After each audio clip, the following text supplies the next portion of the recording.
Coming to you from the Spit Studios in Vancouver, British Columbia, Canada, this is the Spit Sports Show. Guys, I don't think I've seen a better playoff series than what we've seen through 4 games in this Edmonton, Florida series. Like, I am so serious. I watch as much sports as I possibly can. I absolutely love it.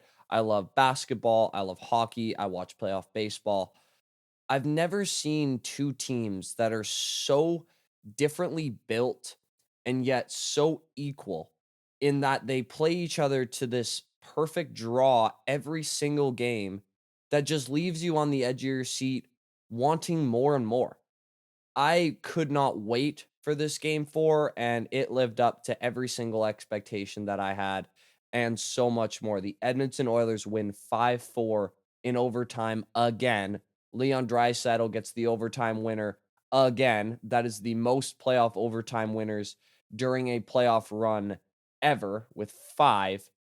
This guy is on a roll. The Oilers are right back in this series with game 5 being played in Edmonton. They steal back home ice advantage. This was a massive win. I say this with every best of 7 series.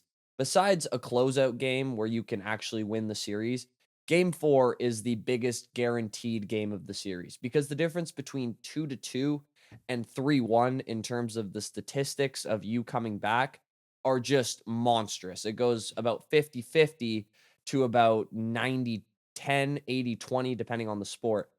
And to me, this whole game was a huge missed opportunity for the Panthers, especially the way they came out. When the first period started and for the first, 20 minutes of the game, it didn't look like these 2 teams belonged in the same league. Florida's depth was just overwhelming. The third line did everything that we expect it to do at this point.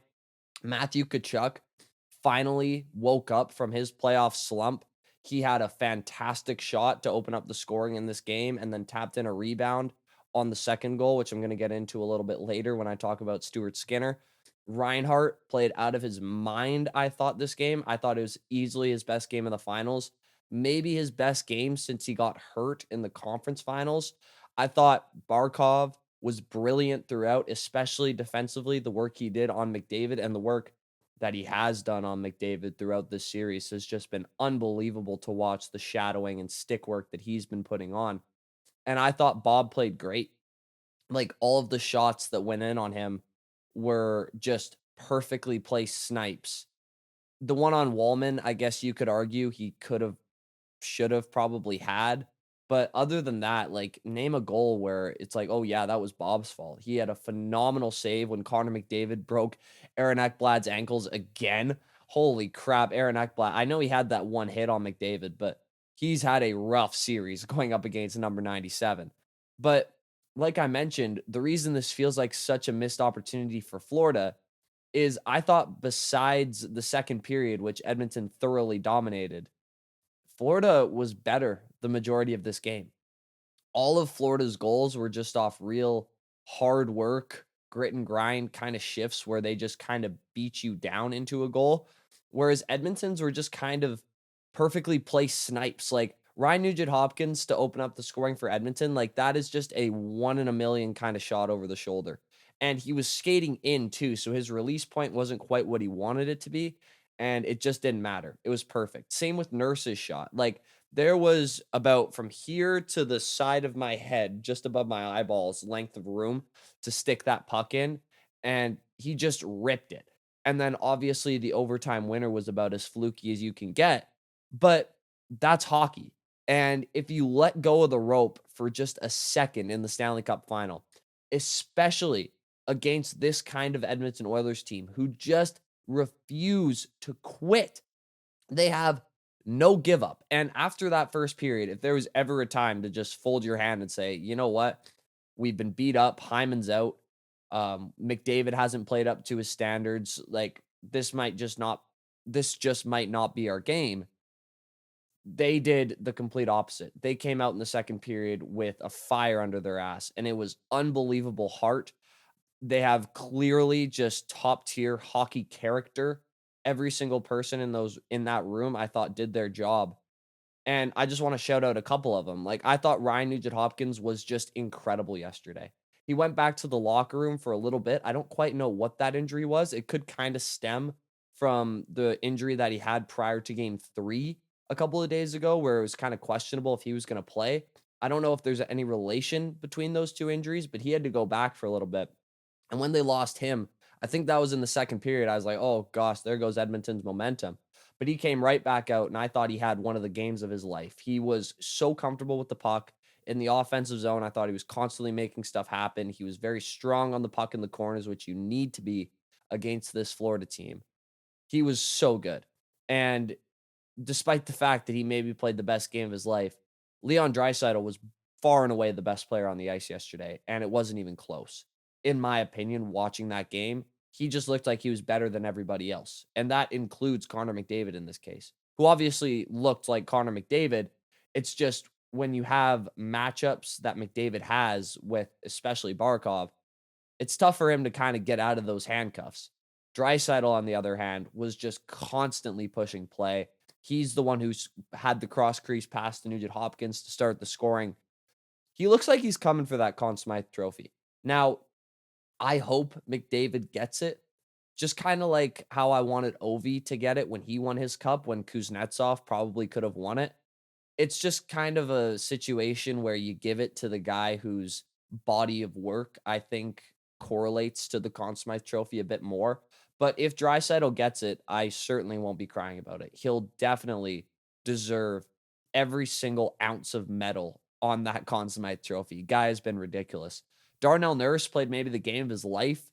I thought he was unbelievable with puck movement on the back end, and obviously he had that shot, which was just ridiculous. Like, really, the only guys on Edmonton who I thought struggled even a little bit after that first period were Kulak, who I thought had a couple of terrible turnovers, especially the one that led to Florida's third goal right before the end of the period, which was just, it felt like that was the goal that just killed all momentum, because Edmonton had a couple of really good shifts before that goal too. I think they had it in their zone for something like a minute 40 straight. And then Kulak has that turnover. Florida gets a quick one. I think it was Lindell. Maybe it was Luosterainen anyways. Verhaeghe makes a great pass to the middle. He scores. And it felt like that was kind of the nail in the Oilers' coffin. But as I mentioned, they came out in the second period and just played a ridiculously great hockey game. And a lot of that had to do with the fact that their depth, which I called out yesterday, or 2 days ago, I guess I should say, after game 3, I thought very fairly, they came out and did everything that they did in the first 3 rounds to get the Oilers to this point. Podkolzin was awesome. Kasperi Kapanen, I thought, had a great bounce back game after I thought he was garbage in game 3. Adam Henrique, I thought, was awesome two-way. All of them played great.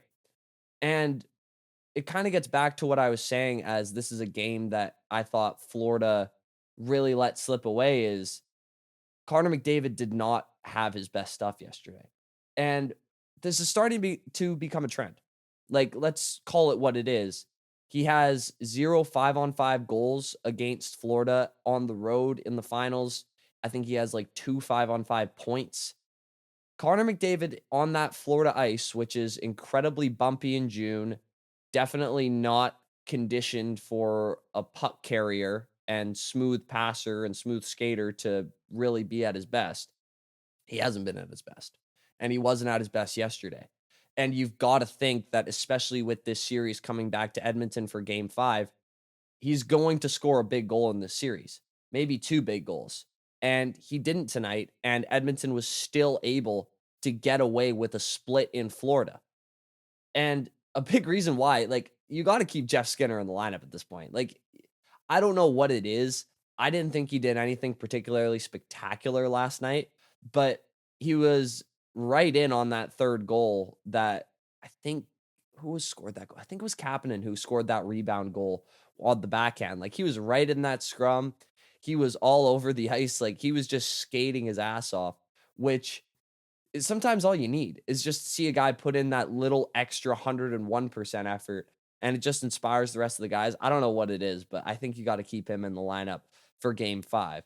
And speaking of keeping people in the lineup, I said before this game, I thought Pickard should have started. And I was clearly proven out to be correct in that scenario, because he came in the second period And he didn't face a lot of shots at first at all, really. But his first real quality chance was kind of like a mini breakaway. And he made a fantastic save on that. Great positioning. And from there, like, guy just shut the door.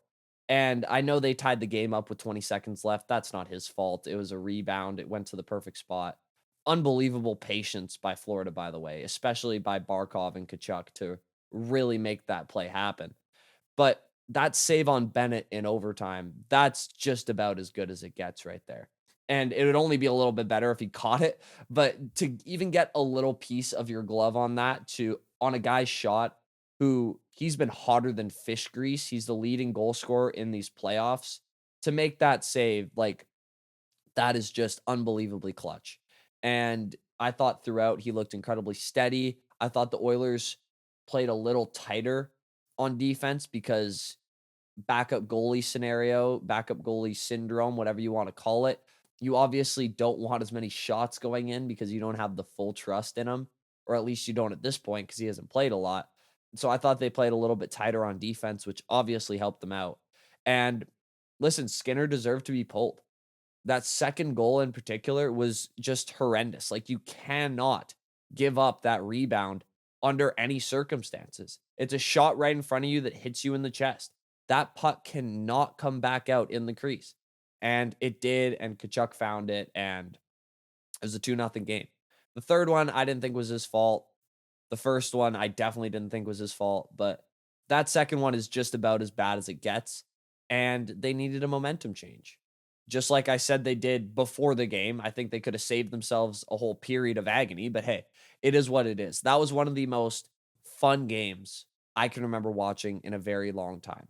I give it a solid 9.3 on the entertainment scale, which is unbelievably high.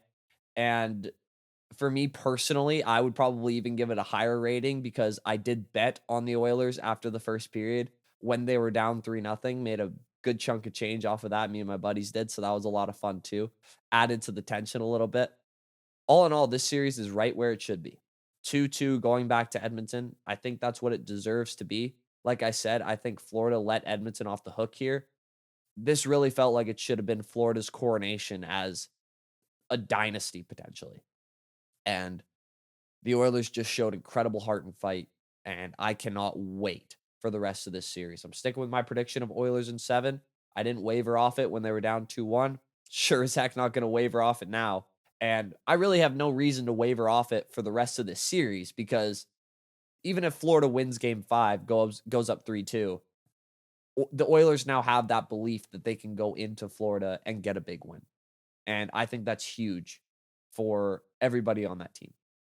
Thank you all so much for watching as always. Sorry if I sounded a little bit, clammed up in the nasal area. Allergies are a thing this time of year, but it is what it is. Thank you all so much for watching. If you enjoyed what you saw, please leave a like on the video. Please leave a comment. Like, am I crazy? How do you guys see the rest of this series going?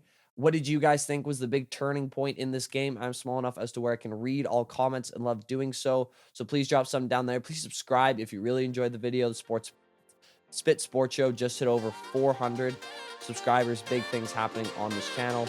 And as always, I will see you all in the next one. Peace out. I love you guys.